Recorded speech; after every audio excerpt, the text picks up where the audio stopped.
Welcome to WAI's course on extrusion materials. Throughout this course, we will discuss the main materials used in extrusion for insulating and jacketing various types of cables. In the next video, we will learn about polyethylene, PE, which is the most versatile plastic and used in various parts of cables, both electrical and fiber.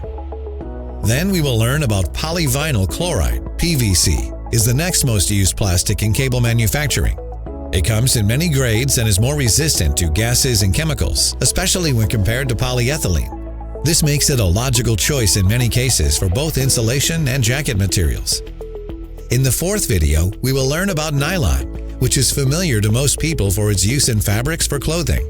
But it is also used in cable insulation as the top layer over the PVC for thermoplastic high heat resistant nylon and similar electrical wiring. The fifth video will cover some of the applications of cross-linked materials used in electrical cables because they do not melt like non-cross-linked materials.